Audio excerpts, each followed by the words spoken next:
Good morning, and thank you for joining me with Monday Matins for Monday, June 1st, 2020 for First Christian Church, Bellingham, Washington.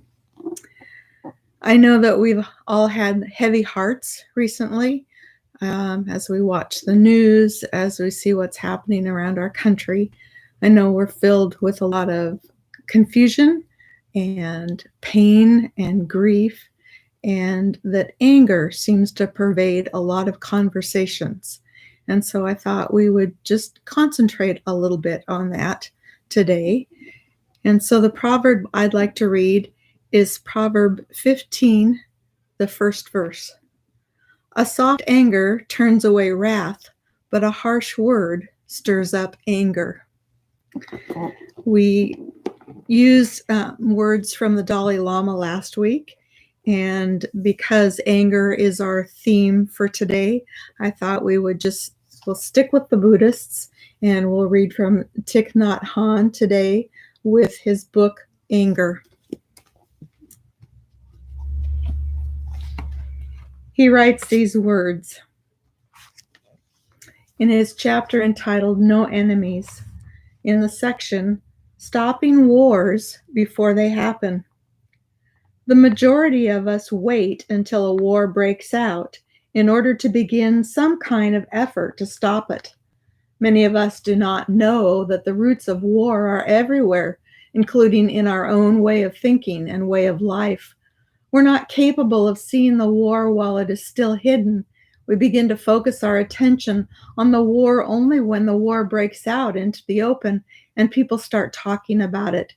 Then we feel overwhelmed by the intensity of the war. We feel helpless. We take sides and feel that one is right and the other is wrong. We condemn one side, but we have nothing to contribute toward ending the destruction caused by the war. As a true practitioner, he's talking about people of faith, you have to practice looking deeply into the situation to see the war before it starts. You have to begin acting in order to stop the war before it breaks out into the open. With your insight and awareness, you can help other people to wake up and develop the same awareness. Then together you can act skillfully in order to prevent the war from breaking out into the open. The countries of NATO thought that violence, bombing Belgrade, was the only solution to ending racial discrimination in the former Yugoslavia. They believed that there was no other way. They were not able to see and respond to the roots of war, which were already apparent before the war started, because their capacity of looking deeply of meditation is limited. Violence can never bring about peace and understanding. Only by looking deeply in order to understand the true roots of violence can we achieve peace. If you are a good meditator, you may have deeper insight than others.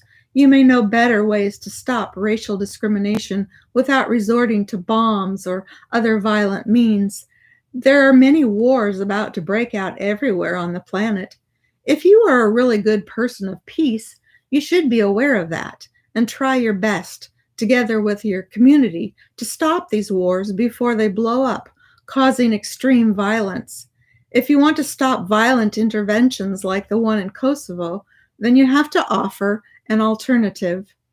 If you have a good idea, you can transmit that idea to your congressperson or senator and urge them to intervene so that a more positive course of action can be taken. We need to learn to meditate as a nation, not only as individuals, in order to achieve the kind of insight that will be able to stop war and violence.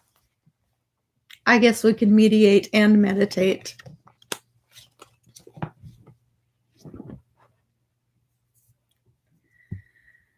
As you prepare for a new week, take a few moments to calm your spirit and breathe. Breathe in God's Spirit. Breathe out all the angers and sorrows that have been burdening you of late. Breathe in that which gives you a sense of well-being and calm for your own soul, that part of the divine that brings that calm to you. Breathe out the grief and the pain and the fear that just seem to want to storm the gates of your mind at every turn. Breathe in the peace. Breathe out all that garbage. And may Spirit walk with you throughout your week.